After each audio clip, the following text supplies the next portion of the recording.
Geocaching World is a proud member of the Tech Podcast Network. If it's tech, it's here. Bad geocacher, bad geocacher. Geocaching faux pas next on Geocaching World.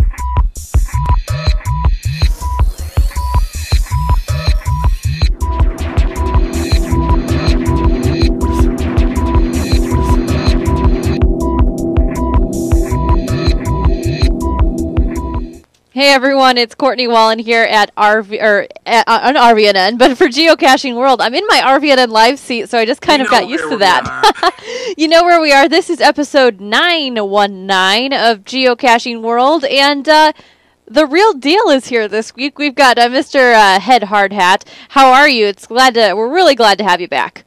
Oh, I'll tell you what, it is really great to be back. Hey everybody, how you doing? I'll tell you what, I am ready to get back into the groove, and tonight's a great night to do that. Absolutely. We're just going to go right out of the hatch here and start with our questions. However, we've had a little preview here in the chat room. We've been chatting a little bit before we started recording tonight's show, and some people said, we've already got our email queued, la-da-da-da-da-da. Good luck tonight, because I think we've got a difficult question. So why don't you go ahead and reveal question number one, and what are they winning tonight? Okay, tonight, because if you didn't know this, and you're wondering why the digs are a little bit different behind me, I'm actually in my new residence, actually in my front room of my new residence. The geocaching studios are being made upstairs as we speak, but because I moved, I found some of the prizes packed away, so we're going with what I had tonight. This is really cool, though. This is from our friends at coinsandpins.com, and this is actually a First to Find Traveler, and I'll show it there. What these do is these kind of go along with your travel bug. It has a special ID tag and number on the back, just like you would with a travel bug, but just gives that much more interesting information as it goes from geocache to geocache. So coinsandpins.com, thank you very much for the little travel tag. Absolutely. Thank you guys so much for contributing to our cash stash. I want to call it a cash mustache. That's a cash mustache, okay. Do they have well, like that kind of goes. A mustache travel bug? I'm sure it's out there, and actually I've seen Groucho glasses, if that counts, so yeah, absolutely. I need a mustache travel bug. All right, so what's the first question before I just get way off the handle here? Way off course. Okay, the questions tonight deal with CES 2012. If you didn't watch them, I'm sorry you missed it, but you could still go to certain places to find all the information about CES. That's what the questions are about tonight. First question is, and by the way, make sure you check out the screen, geocache at rvnn.tv is where you want to send the email. Here we go. Question number one, what 10 podcast network Earl almost brought GoDaddy.com to its knees when it came to people watching CES 2012 product coverage? Listen carefully again. What 10 Tech Podcast Network Earl almost brought GoDaddy.com to its knees when it came to people watching CES 2012 product coverage. Go now. Go now, go now. And while that's going, and while they're going now, we want to tell you that tonight's topic for the show is geocaching faux pas. However, before we get into that, though, we want to know how you're doing. Let's just give a little recap. You've been gone for a couple weeks, like you said in the pre-show here. You got the CES flu, among other things, and again, so glad to have you back. But let's just recap, and you're doing a lot better. Yeah, when I went to CES, and you're gonna laugh, I know this. I actually love saying this joke. Yes, I went to Las Vegas and I came back with an infection. Not the kind you think. A different infection. I actually scraped my knee. See, I love Courtney. She's great with this. Andy and I are having a good laugh over here. I love throwing those little monkey wrenches and having them just lose it. That's all part of the fun of doing live television. I scraped my left leg on something during setup. and I don't know what it was. I don't remember actually doing it, but somehow some bacteria, whatever it was, got into my leg, and my leg actually got a skin infection.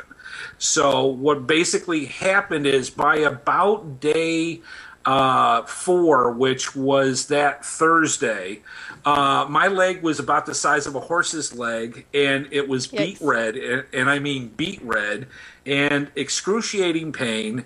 And then throw in the CES flu on top of it. So literally, I think after we closed the show on Wednesday or Thursday, I actually collapsed in my hotel room Thursday night and literally slept the entire day Friday, and then had to make it to the airport on Saturday to actually get to Houston.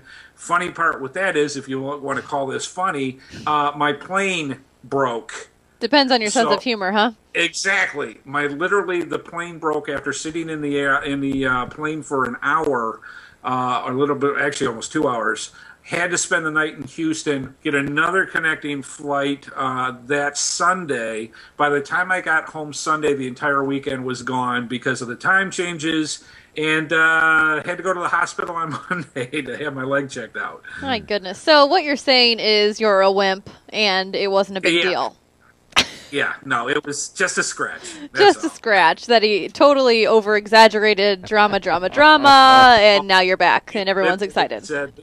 When I went to the hospital, they literally were going to admit me right then and there. So, goodness. Wow. Yeah. Well, loads of fun. We are glad you're back, and in all seriousness, we are so thankful that you're okay and have made a almost full recovery.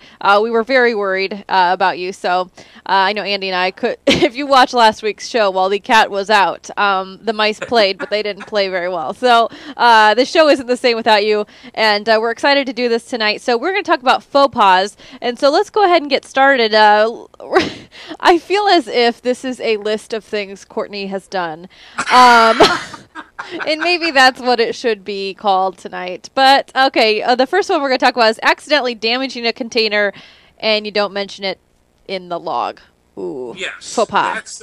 This is not one of the ones that you really want to do a lot, because when you damage a container, it happens. And I know people feel kind of self-conscious about it, that they feel bad, but what ends up happening is all the things that are inside the container are now open to the elements. And, how long that cache is sitting there depends on the weather that's actually going on at the time. If you don't notify the owner, it's not going to get fixed unless you get somebody that has, a geocaching repair kit with them to actually do some kind of repair. And sometimes all it takes is some duct tape to fix something like that. So always, if you accidentally, or if you find the containers already damaged, because sometimes it happens, make sure that you let the owner know as quickly as possible. They're going to thank you.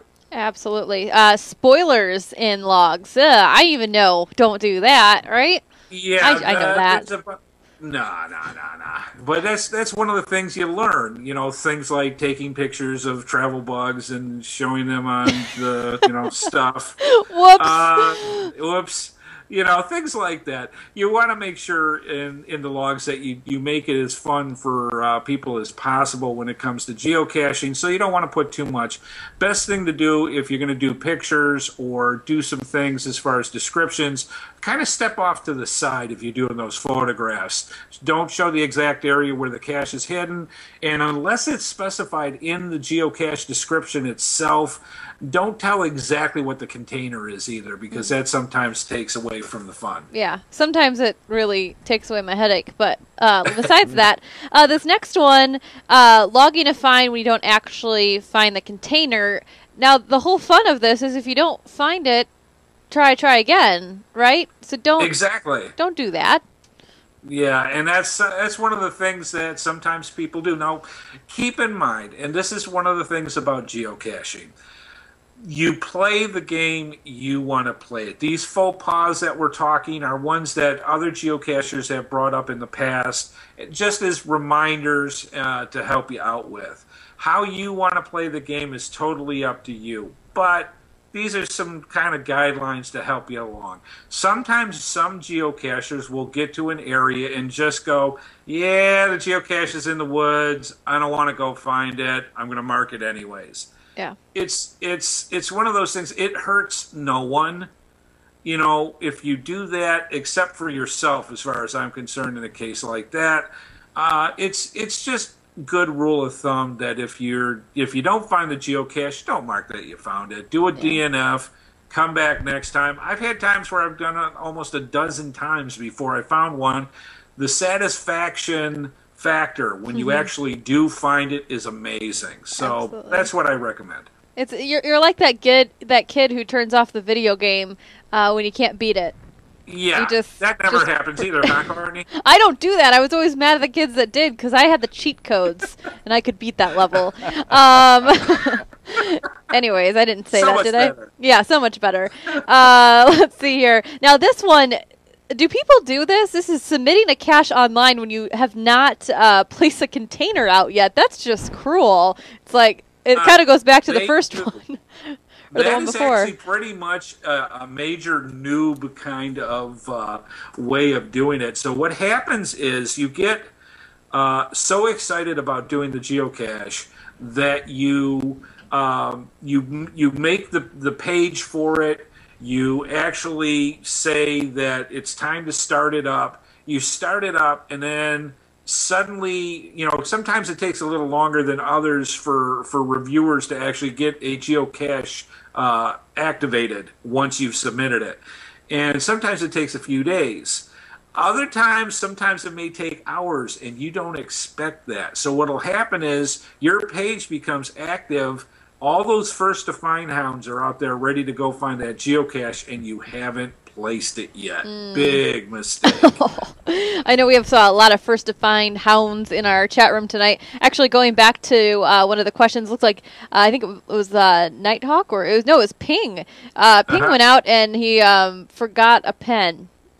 Oops. Oh yeah. Now, hey, you know what ends up happening tonight? Yeah, they said sign in blood.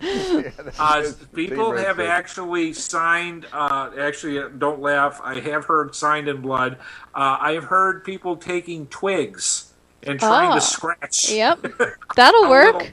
A little X in the logbook to say that they actually did it. So yeah, it's good to leave your mark. There we go. This next one, I won't say, you know the saying, assume. If you assume, you make an A out of you and me. Assuming you have permission to place a cache because it's publicly accessible. We've talked about graveyard hides and things like that. Just because it's publicly accessible doesn't mean you should assume that it's okay to place it there. Couldn't put it better myself. That's exactly right. The other areas that you want to really be careful with things like that are like public rest areas, different places that are at, shopping malls, things like that. All property in one form or another is owned by somebody. That's the person that you need to get permission from. Just saying, oh, this is a really good spot, nobody's going to know it's there, I'm just going to hide it. I can't say that geocachers don't do that. Unfortunately, the ones that get the major problem are the ones where somebody else does find it and doesn't know that it's actually a geocache, and then you get into all the other bad media. We want to try to avoid that as much as possible. So you don't want to just talk to the store manager. You want to talk to whoever the owner of the property is, because management gets, replaced or moved or what have you. You want to talk to the owner of the company or the property, so that if something comes up, they go, yeah, I know it's there, don't worry about it. We have some chat room conversation here. Geo Mike said that graveyards are prohibited in Tennessee, and then another person responded that they found a lot of graveyard caches in Nashville, Tennessee. So there are different ones in different areas. What will happen is a lot of the ones that are there now are probably grandfathered. So in other words, Tennessee has put out, and I think there's a couple other places. I want to say South Carolina is another one that doesn't want in you have to really find out where the rules and regulations are. Again, find out who the owner is of the property, and then that way they can tell you they're not allowed or if they are allowed. Yeah. If there's ones that are already existing there, they're probably grandfathered and you just can't do anymore. One of the things that Nighthawk mentions here in the chat room is that he said he's found some interesting graveyards, 2 or 3 people in the woods. Now that would be a family plot that would be privately owned, which may be very different from the situation that a municipal graveyard or graveyard associated with the church. So different situations. And I have seen that many times down here in North Carolina. There are places where you're walking out a mile in the woods and suddenly, boom, there's 8 grave sites there. That actually happens quite a bit, and you're exactly right. There are a lot of times family plots. You need to find out what one of the best people to talk to in a case like that is your county clerk. Get your GPS readings on where you want to do the geocache. And they will, a lot of times, the other thing that they look for are an intersecting set of roads that is closest to where you're talking about. If you're way in the woods, it's a little more difficult. The GPS readings will help a lot. They can actually go by that and find out who owns that land. I've actually found an entire cemetery that is in the woods that is completely neglected, and there are hundreds of gravestones. Nobody knew it was there anymore, except for when I put that geocache there. So it's, things like that do happen. Absolutely. Very cool. Interesting facts. We've got one more little faux pas here. Well, we've got many, but one more faux pas. Then we'll tell the answer and maybe show some pictures here. Do you have someone who has the answer? I'm going to look here. Okay, so while you're looking, we will say the last one. Leaving a cache exposed to the general public. Probably not a good idea because they could assume it's not a cache because it's so exposed, and then it could go in the trash or somewhere else. Yes, and that's one of the problems that can happen in a case like that. The thing that you want to do, and this is kind of a tricky way that we've worded this because there are some really incredibly creative geocaches that are hidden in the wide open. Those are the ones where it's so camouflaged into the environment that the average muggle's just not going to see it. Those are fine. There's nothing wrong with that. The ones that we're talking about are different type of geocaches that really should have been hidden a whole lot better than they were. Those are the ones that the muggles are going to find and then wonder what they are. Yes. Good advice here. Do we have a winner chicken dinner? You know what? We do not have a chicken dinner. Oh, no chicken dinner. So what I'm going to do with this, we're going to do the question one more time. And then if this doesn't go, I'm going to add it to prize number 2. Ooh. So we're going to do this. I'm going to do the show question one more time. We're looking for the Earl that if you watched RVN TV and the TED Podcast Network, you're going to need to know the Earl where you can see all the CES information. So what TED Podcast Network Earl almost brought GoDaddy.com to its knees when it comes to people watching CES 2012 product coverage. So all the stuff that Andy and Courtney and I... He's a robot. Make it through. Bust through the tech wall. The gremlin wall. Come on. Oh, he's... Okay, so he'll be back here in hopefully just a second. And he'll... Oh, there he goes. Okay, we'll probably reconnect with him here. So again, the URL for the... that GoDaddy almost... that almost brought GoDaddy to its knees because of downloads and things of that nature. So the hint is, where can you watch all of our footage? Sheer traffic. Sheer traffic. So try that again, and let's see here. We're going to call him back. Live television, people. Yes. Live television. I sense an edit point. An edit point? No way. We're keeping this going. There's no editing. We're going to do this. All right. So while we are reconnecting with him, let's go ahead and show some pictures that Pink Voyager sent over to us. And I'm actually going to flip over to my email really quick just so that I do not mess up the names of these, which I was unprepared to do. Let me see here. But thank you for sending these pictures. If you guys have any pictures that you want to send, of course, you can send those to geocache@rvnn.tv. Very, very easy to do. All right, so let's see here. Picture number 1 is he's in a tree retrieving a cache here. So this looks probably level 5. Yeah? I would think, okay, no, but there's a ladder involved. Now, see, if he had climbing hooks on, that would be a level 5. That would be a level This has 5. gotta be a level 4. Let's see if he has any. What level was this ping? If you are, I know you're in the chat room. We'll say, let's see here, special equipment. Okay, we'll get an answer. I think there's a little delay in the chat room there. I'll go back to here. Number 2 is an ammo can that is pretty far up there, which I don't know. I'm assuming, is that the same?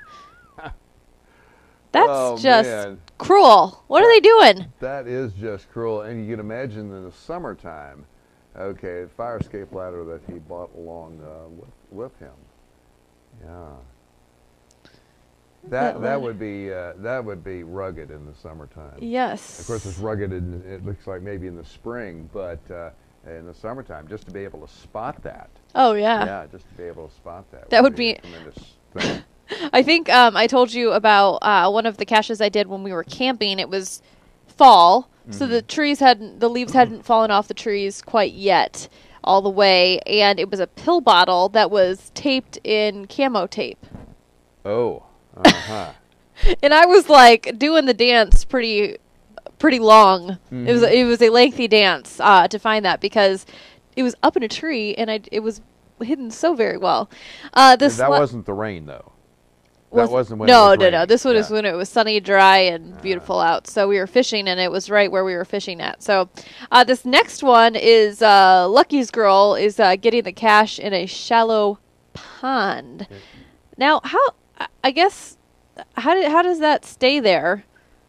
How do you know it's going to be there? Well, I don't know whether it's weighted down, if that is actually the container, and wow, that looks like a very interesting container there as well. So when Andy comes back, we'll go ahead and speculate a little bit, or maybe Ping can tell us what that container actually is. And as he's talking a lot here. So Ping is filling us in the fire escape ladder that they brought with him, like you said. Right. It's the same cache that was in the tree for both of those. He had to get a rope up there to pull up the 20-foot ladder. And that was only the coordinates. It was a 2-part cache. Oh, bummer. Oh my goodness. That's not the proper name for it. When Hardhack comes back, he'll let me know what the proper name is for a two-part cache. 2 parts. All right. If you guys have still want to guess on the question, question number 1 is what's the URL during CES 2012 that basically brought down GoDaddy.com? Well, Not it brought, certainly didn't put bring it under a yes. lot of strain, some stress, which is kind of a good thing. Yeah, and that was not only during CES, but actually the peak has occurred afterwards with all of the interviews and coverage that's still to be found at that URL. So I guess we can continue here with some of these faux pas. And we can just commentate until he gets back here. This next one we have is a non-family friendly language in the logs. In the logs. And that's really something to think about because particularly from an RV standpoint. Oh, he's back online, people. Where he's back. Here he comes. You can keep We'll see. Particularly from an RV standpoint, we talk about being such a great family activity, and obviously when you're there and you've got some grade schoolers with you, you don't want to have a kind of a nasty surprise when you pull open the logbook there as well. So I'm keep glancing over to the side. Of course, obviously the way we're we're set up here. The main screen, as far as Skype is concerned, is just off to the left here. And you'd think that I'd be able to look at that out of the corner of my eye, but no, that doesn't work. I got to look over there. And of course, our accordion to my far left is she's running the show over here. Well, I don't know about running the show, but he looks like he's back up line again, and hopefully he is coming back. Live TV, people, live TV. I'll give him a couple seconds here. We'll go to another one. Hiding 20 or more caches in a series and not taking care of them. Huh. And is it the fact that there's just a great number of caches that are involved, or that's the big sin here, or is it the fact that they're not taking care of them? There, he's back. Wow. My whole router and everything just went boom, and I'm not sure why. Yeah, but, well, we know what happens on this end when that happens. Yes. It's not good. So I am coming back right now, but no, I think my router, for some reason, just kind of went. If that's the technical term. Technical term. Absolutely. Well, we've been going down this list. We did the non-family friendly language in the logs, and now we're talking about the hiding in the 20 or more caches and not taking care of them. Is that just the sheer, you take on the responsibility and you need to keep up with it? You need to take responsibility of the upkeep of these? Is that kind of or am I way off? And it doesn't have to be even just the one. If you put one geocache out, it could be a whole bunch of them. And what will happen is many times some geocachers will do a fire and forget kind of technique. So in other words, they put the geocache out. They don't care if any swag gets put back into it, if there's any maintenance done to it. That type of thing, and that's no fun for geocaching in general. You know, it's one of those things, if all you can handle is a couple of geocaches that once a year or twice a year you go out, maintain them, and then replenish the swag sometimes to make it a little better for you, that's great. Just putting them out and forgetting about them is just not a great way to do geocaching. There we go. That explains it. Yep. This next one is any cache near electrical equipment. Yes. Now, this is one of those ones where it's kind of controversial, and you'll have to pardon me as I'm trying to get a couple of things up while I'm doing this. That's okay. What'll end up happening is that... There we go. Sorry about that. What'll end up happening is... and it just... I'm sorry, it popped right out of my head. The question again... Electrical. Electrical. Electrical. Sorry or about that. Yeah, masquerading right out of my head. There are some absolutely masterful geocaches that are out there that look exactly like electrical equipment. Now, the big controversy, and I'm one of the ones that make different type of geocaches that look like different average, ordinary things that you see in every day. What over time happened with me is that I don't feel the same comfort about making geocaches that look like electrical equipment. There are too many family members that are out there poking their hands in stuff that they can get zapped. And it just... Yeah, there are people out there that know how to do it, and I understand that. And like I said, there are some really incredible geocaches out there. On the other hand, do you really want to take a chance of having somebody stick their hand where they're not supposed to just because they're trying to find a geocache? Now, one of the things that I did suggest in a case like this is that if you're going to make some equipment that looks electrical or something that is not normally a place that somebody's going to be looking for a geocache, put an emblem on it. Put the geocaching emblem, put the geocaching code on it, something that's going to go where a geocacher is going to look and they're going to go, no way. And then that's what it is. That, I would say, is really the smarter way to go. Because otherwise you're just putting people in danger and it's not worth it. Not at all. Not at all. Great idea. Put a sticker on it. Put the code. Make it safe. All right. Yes. This next one is find. Come on, finding your own cache. Does this even need to be said? It's on this paper, people. Finding your own cache. It does happen. And oh no. Okay, there are ways that you can do this where you can find your own geocaches. I'll give you the one exception because I've actually had this happen. When you adopt a geocache, in other words, you weren't there when you actually hid the geocache itself, you're just taking over the geocache for somebody else. So it's technically going in your name, it's your geocache. I don't see any problem saying that you could find those geocaches and mark them as fine because you never found them before, you weren't there when they were hidden. There are geocaches out there for whatever reason. They want to pad their scores, they want to make it look like they have more finds because that's important to them. Then okay, but it kind of falls under that same thing about not finding the geocache and marking it like you found it. It's hurting no one but basically yourself. If that's what you're comfortable with, okay. Oh, okay. I like that. I guess that answers that right there.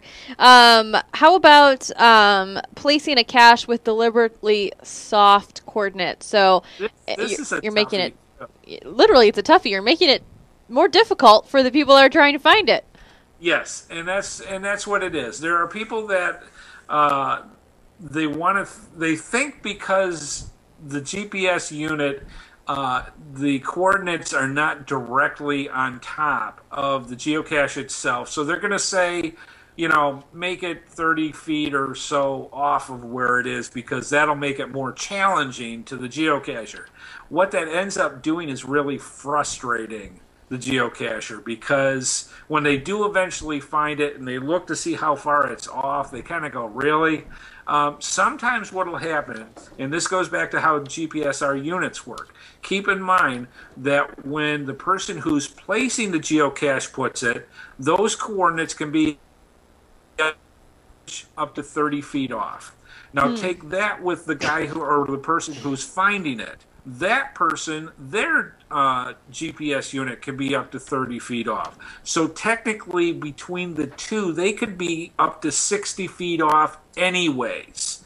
So it's one of those things of you don't have to try to make it harder by not pointing it exactly where the coordinates are because you're already playing in a 60-foot zone that it could be off. Yeah, people really, geocachers tend to frown on that quite a bit. Oh, frown. Ooh, I don't know if I have a real good frowny face Yeah, there. good frown. This next one is replacing a cache container with something different than in its description and not updating the description. Oops. Yes. Okay. What happens is things happen when it comes to geocaches. They can be chewed on by animals. They can be lost. They could be swept or moved away due to weather. So many different things that can happen to a geocache that they eventually need to be replaced. Well, if you started out that you had a ammo box and the next thing that you did is put a micro to replace it and then don't change it in your logs, you've got geocachers all over the place looking for an ammo box when in fact it's just a little little micro. That's going to make some people upset. I think so. That I'd be a little honked off, if you will. So do we have an answer? Yes, we do. We have a correct answer. We have correct answers, and it actually made it through. And I'm just refreshing this here real quick. And who's the winner? The winner is. Let's see here, because I don't see the correct answer on the first one, so I'm looking. Okay, no. So I'm going to go to the next one. Let me bring this up. This is where that wonderful pause is where it says loading and does nothing. Uh-oh. There we go. There we are. The winner actually is, and the answer to all that is TPN, Tech Podcast Network .tv, and our winner is Pilgrim C33. Pilgrim C33. And the answer is tpn.tp. Very good. I was a little nervous that someone wasn't going to get it. I was almost telling them what it was. That was a toughie. Yeah, we made it a little bit more difficult, but we hope you enjoy your prize from the Cache Stash. Be sure to send your mailing address to geocache@rvnn.tv so we can get it sent out to you. Alrighty, so this is the part of the show where we were actually going to do question number dos, which is 2 in English. I didn't know that. We can wait till the ad finishes here. Oh, the ad on Ustream. I was like, what ad? What ad is going? I don't have an ad on mine, so I don't have it on mine, so it must be off of yours. They're periodic. All right, so our question number 2. If you go ahead and send your email with the correct answer to geocache@rvnn.tv, put Q2 in the subject line, and the question is. This is another good one for you that if you were watching the CES 2012 stuff, you're going to know this. Otherwise, you might have to look around a little bit. But here we go. By the way, what are they winning? This one, too, is from our friends at coinsandpins.com. This is really neat. Another one of those ones that I really like. The geocaching symbol that goes around the Earth. This is an actual pin. I love collecting pins. They're wonderful. I put them on my backpacks and that to show off all the different stuff that I've found. But this is a geocaching pin from our friends at coinsandpins.com. Love it. The question is, there were 3 main sponsors for the Tech Podcast Network while at CES 2012. One was GoDaddy.com. What was one of the other 2 sponsors? Oh, one of the 2. Let me change this on the text here, because I have what were the 2. Oh, the other 2. That would have been really tough. That one I would go for GeoCoin with that. So what were one of the other? Of the 2 other sponsors that helped with the Tech Podcast Network. 2 other. Awesome. Go. There we go. All right. Well, while I'm typing this and getting things going, we are going to let you answer that question, and in the meantime, we're going to take a quick break from and look at something from our sponsors. Today's program brought to you by Pet Hub. Protect your pet for pennies a day with critical contact, medical, and dietary information on a smartphone scannable ID tag. And by GoToMeeting, affordable online meetings that work, so you can do more and travel less. All right, a big thank you to Pet Hub and GoToMeeting. Be sure to check them out in those codes there that you have to receive some discounts. All right, as we are moving on, do you have an answer? I guess maybe I should ask. Okay, not yet. Let's run through this list pretty quickly here. Listing an event that it's at a restaurant that's ruh-roh, it's closed. This actually happens. People don't realize this, and I didn't either until I actually found out. What happens is a event is set up, and it is given a restaurant for that location to have the actual event. The problem is, you actually set up this event maybe a month in advance, and suddenly, without checking, that restaurant has closed. And suddenly you've got all these people showing up for an event in an area of which they can't have it. So one of the things that you really want to think about with this is, double check, a week or so before the actual event with the area you're going to have it. It's always good to do that anyways, because you don't want to get there and they go, we don't know you were coming.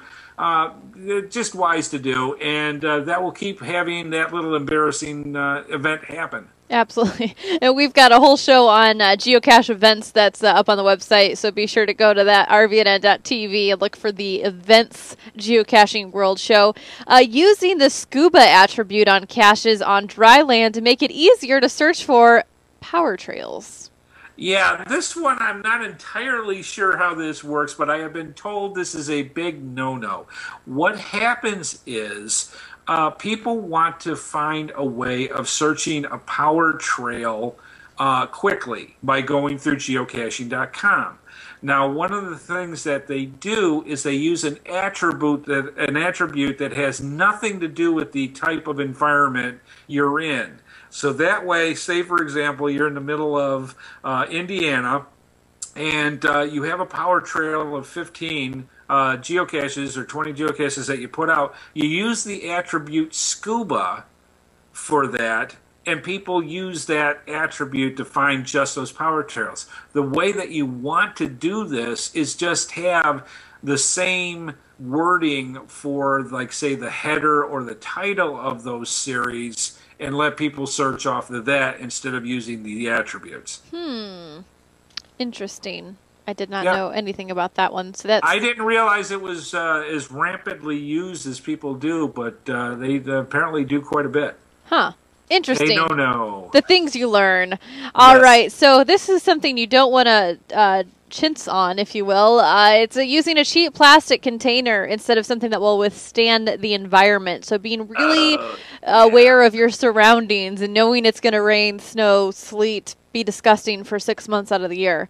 Exactly right. And, you know, this is probably one of my biggest pet peeves for something like that.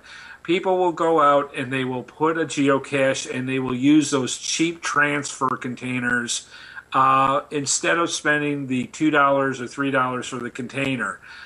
By all means, if you're in an environment that has basically, unless you're in some place that stays 76 degrees and sunny all year, use a better container, more heavy duty, because nobody wants to find a soggy logbook of goo. And, you just don't want that. You don't want all your swag and everything getting destroyed. It's just a nasty thing to have. Spend a couple extra dollars for the better container when you're putting out geocaches. You will, believe me, the geocaches will thank you. Yes. Thank you. I will say thank you. Going to the chat room real quick, Nighthawk says that going back to the previous faux pas, that his friend is a scuba diver and a cacher, and that really annoys him. Yes, so because interesting. they're looking for geocaches that actually deal with scuba, and it's like, oh, found some. Oh, no. So, yeah. Yeah, and they're saying ammo cans for the container that will withstand the environment, but they're saying they wish they're a little bit more affordable, but maybe worth that extra few dollars or more that they are. I don't know the price on those. Actually, your average small ammo can will run you about $6. Okay. You can actually get them. Hey, want a secret? Psst. eBay has some really good deals when it comes to geocaching. The problem is, ammo boxes, you may have to buy a little bit in bulk, but sometimes they'll split them up for you. Cool. Also, your Army surplus stores are a good place to get them. Yes, I remember you saying that one. We have an Army. We have an Army surplus, or we used to. We have one. Yeah, so we may have to check that out and see what we can find. Maybe that could be our cash stash here. We could give away some containers. All right, so I have to throw my hands up and say I'm sorry. Forgive me. It is hanging on my review mirror because I have such good intentions of going to Tennessee and doing. You guys, travel bug. Yes. Sorry, but it's a faux pas, and you know what? We wouldn't have the show if there weren't people like me doing these things. So you're welcome. We're doing the show because of people like me. So it doesn't need to go to Tennessee, but I want it to travel, and it's just been up north. And so when we got it up north in Michigan, I just didn't feel like South Bend is far enough for it. So we're going down to Tennessee, and I wanted to wait, but that trip keeps getting postponed and postponed and postponed. So, we'll see. I should probably get rid of it. The big thing with travel bugs, there are people that hang on to travel bugs forever. Forever. And the rule of thumb that you really want to do with most of them, unless you get permission now, there's nothing stopping you from writing to the person who actually owns the travel bug and saying, hey, going on this trip, do you mind if I hang on to it a little bit before I go and get some extra miles on it? 9 times out of 10, they're going to say sure. It's the ones that you keep and just throw into your geocaching bag and forget about. Those are the ones where you really want to keep it about 2 or 3 weeks, appreciate having it, and then move it on to the next geocache. So don't forget about it, or keep it forever. Like Sandlot. There we go. Making a geocache. Whoa. All my things are. I think I just pressed something with my elbow. Sorry. Making a geocache that easily can be thought of as dangerous. Don't do this. Like you said, going back to the electrical, just don't endanger people or attempt to. Or somebody sometimes has a really, in this day and age, it's not funny. Don't do it. I've actually heard about geocaches that somebody puts out thinking it's going to be a ha-ha funny joke, and it looks like a bomb. Ew. And you just put it out, and you're just asking for the bomb squad knocking on your door with a rather large bill to pay for having them come out to blow up your geocache. Goodness gracious. It's bad enough for the people that do find geocaches that are legitimately placed and think that it's something, but there are sometimes people put stuff out that looks dangerous, and that's just wrong. Sorry, Yeah. I don't know the other way of putting it. It's wrong. It's wrong. The next one, lying to the police about what you're doing, and we've got something that's going to come up here in just a second that you wouldn't want to lie. It actually tells you what to do for the police.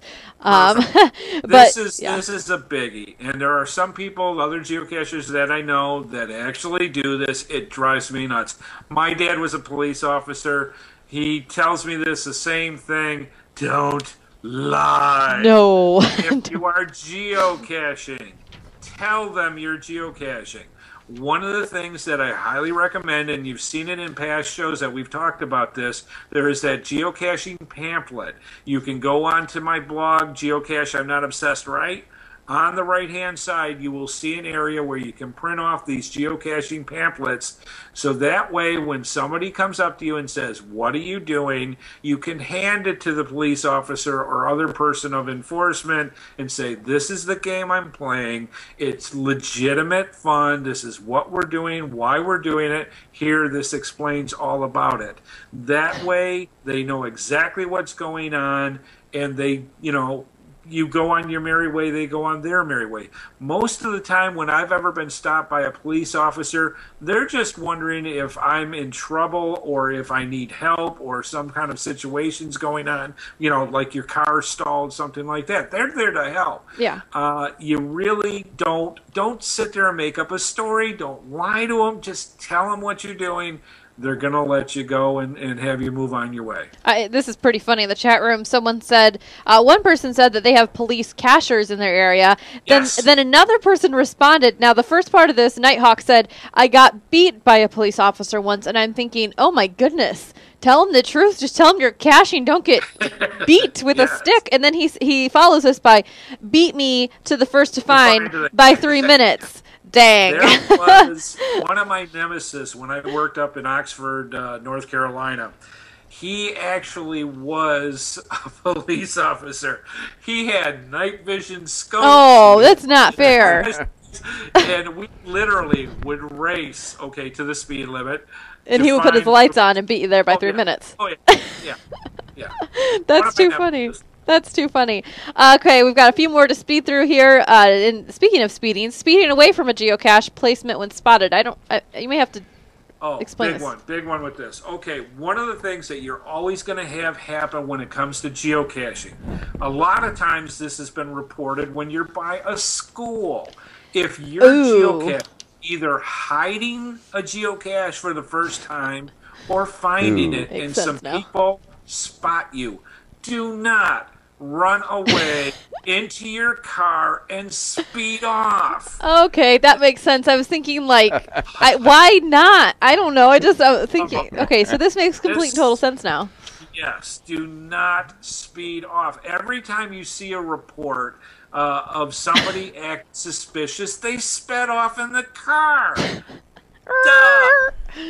Don't do it. If you speed off, at least burn some good rubber and make a scene of it. So, yeah, that's a biggie. I know this bothers me. Deliberately stomping down landscape or other natural things just to get to the cache when it's not necessary at all. That really bugs me. Don't do that. There are things that are known as muggle trails. So in other words, what happens is so many people over time have walked the same path to get to a particular geocache.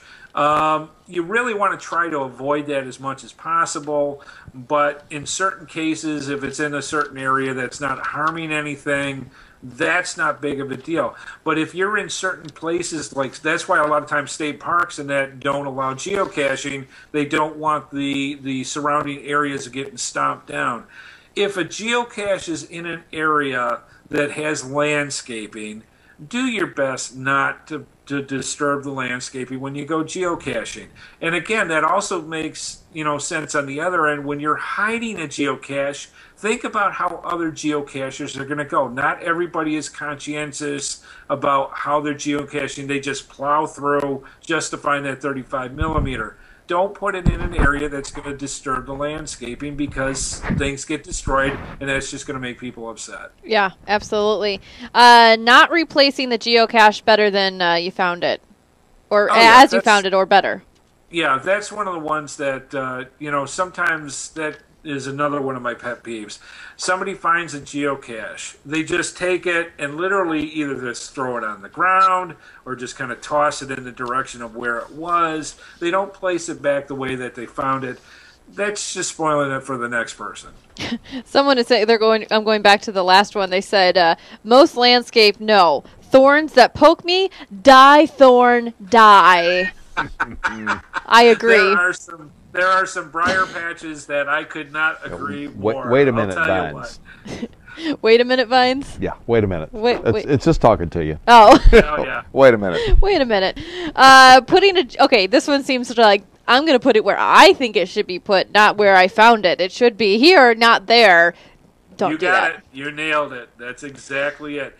There are geocachers, most of the time new geocachers, that will sit there and find a geocache and go, this is okay here, but if we put it right over here, you moved it X amount of feet. You made it more difficult than the person intended when they put it in, and there was a reason why that geocacher put that geocache where they did. Don't come up with the idea of, I can make it better by going this place. The other one that geocachers do is they don't realize that their GPS unit is off, and I'm going to put it where my GPS says the coordinates are. Don't do that. Yeah. Put it where you. Well, it makes it hard for the owner to maintain the cache. Oh, absolutely. Yeah. There's many times where geocachers, depending on the area that they hide it, they have difficulty finding their own caches just to do the maintenance. Yes. And someone in the chat room was saying, have we announced the winner yet? Not yet. We've got 2 more to go through, then we will announce the winner if we have one. Parking where you should not be, just to make the find easier. So don't do that. Yeah, that's, there are reasons why there are areas that they say no parking. No parking. So if you're in an area that says no trespassing or no parking, or you're on a busy highway and the only thing between you and a ditch is about a 4-foot stretch, don't park there. Yeah. Not good. Use common sense when it comes to geocaching. If it means you've got to take a little longer walk to get to where the geocache is, do that. Don't put yourself or somebody else in harm's way just because you're trying to, get that extra few minutes to find the geocache. Yeah, absolutely. Play it safe, play it fair, and hiding a geocache in a residential area where muggles are not going to appreciate the hide location. And I would maybe imagine this to be, around here we have a lot of subdivisions with really nice landscaped signs and things. That could be an annoying place to put. Yeah, you always have that neighbor that's out there that's just, making sure the streets are safe for all the good citizens. The last thing they want to do is see somebody hide a geocache that's at an area where, you're surrounded by multiple houses. You're in an area that a lot of people really would appreciate not having people, tramping around. Residential areas, you have to be very careful on how you hide a geocache and where you are, and think of the surrounding houses and how they're going to feel with having X number of geocachers show up over a month or a year. Yeah. Not so good. So that's our list. That's 24 faux pas. We will have that in the show notes for tonight's show. Be sure to share with a friend, and we'd really appreciate that. We have a winner, sir? Yes, we do. Let's see. Let me see if I make sure that we have here. Actually, Okay, Lois Lois. got it right. Let's see, which one did he have here?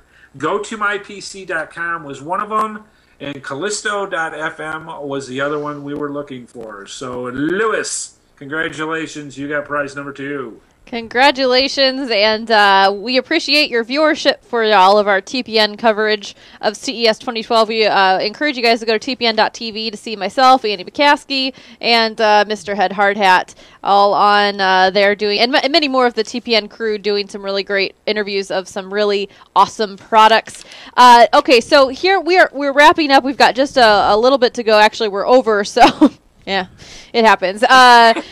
Okay, so we've got a new show, and if you watched last week, we showed a couple episodes of it. Geocache Radar is a new show that will be published individually, but Monday, Wednesday, Friday on RVNN Live, it is included in our show. We've just switched, as of yesterday, Monday, RVNN Live to 12 o'clock Eastern, which is noon Eastern, and then we loop it until 4 p.m. Eastern. So if you're in the Pacific time zone, you can catch it over your lunch, and it just gives a broader opportunity for you to catch it wherever you may be. So let us know what time works best for you. We kind of would like some feedback on that, and hope that you are able to watch it. But Geocache Radar, as I said, is one of the shows that we include, and maybe Andy McCaskey can give us a little bit of a rundown of what it is, because your voice seems so familiar. Well, you know, a lot of times the idea of RVNN Live is to kind of provide a sampling of the content across RVNN. And many of the people who watch that maybe aren't familiar with geocaching. So what we had been doing is kind of choosing things that were more, I guess you'd say, family friendly, or would be designed for kids, easy to find as far as difficulty, gentle terrain, and so forth. And then we just decided that we're going to go nuts for a while. So this is what the result was.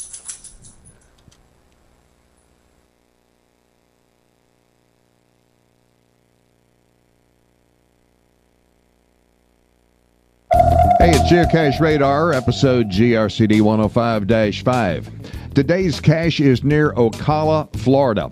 And while you're in the Ocala area, you could go canoeing at the Silver River State Park. You could have some fun over at Wayne's World Paintball and camping. Or you could head to the Ocklawaha Prairie Preservation Area for some bird watching, all within easy driving distance of today's cache. Today's cache is cache number GCT5DP, a difficulty of 3 and a terrain of 5. This one's going to be a challenge. It's called Carpe Noctem. You park, you hike, and then you shine your flashlight and look for reflectors and clues. It's approximately north 28 degrees 37 minutes, west 80 degrees 57 minutes. But it is strongly recommended that you do not attempt this cache alone. These woods, somewhat perilous during broad daylight, replete with venomous snakes, wild hogs, nasty spiders, and other critters. Make sure you leave a note on your windshield, else the police will think you are poaching. For full details, go to geocaching.com, the official global GPS geocache hunt site. For show notes on this cache, go to rvnewsnet.com/geocache radar. Information is believed to be valid at the time of production, but conditions may change. Use common sense and caution, particularly on this cache, and do not trespass. Keep geocaching a fun and family RV activity. Geocache Radar is a production of RV Newsnet and RVNN TV, and is a member of the Tech Podcast Network. If it's tech, it's here.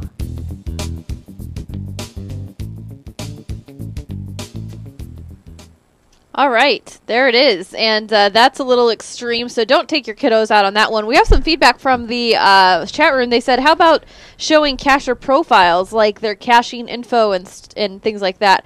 Maybe a cacher of the week? We could work on something, and maybe that's just a feature we do within this show even. So that might be kind of something to investigate. But that's Geocache Radar, and you got to listen to that before. Is that something you would attempt, Head Hard at? Oh, yeah. Actually, I would. But I'll tell you what, I would not go alone. It's one of those ones where I would definitely want somebody with me. Actually, he's probably several somebodies with me, just in case.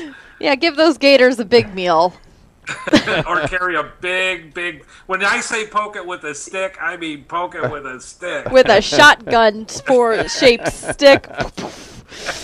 Oh, man. All right. Well, you know what? We're about 40 seconds away from an hour.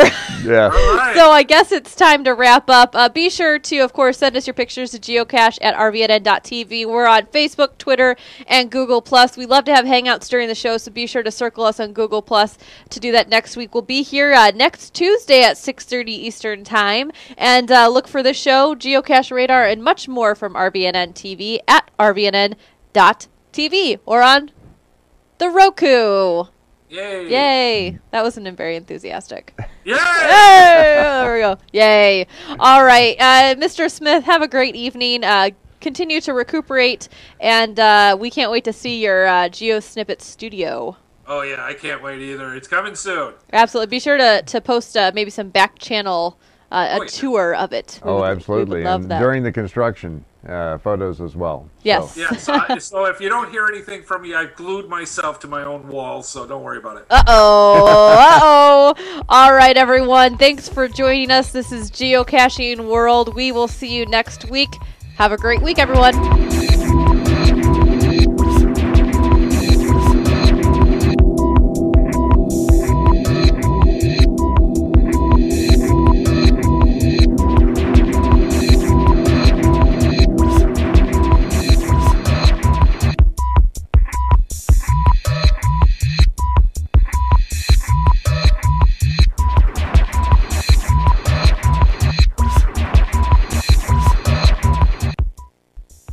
Got a question or a comment about geocaching? Send it to geocache@rvnn.tv or leave us a voicemail at 877-578-RVNN, extension 714. Tell us about a cache you especially enjoyed finding, and we may feature it in an upcoming episode. Follow RV Newsnet on Facebook and Twitter, and you can receive text messages to alert you when we're streaming live by texting RVNN to 72727. That way, you can join us live in the chat room, ask questions, and become part of the RV Newsnet family. Remember, any photos or other material submitted to us become the property of RV Newsnet and cannot be returned.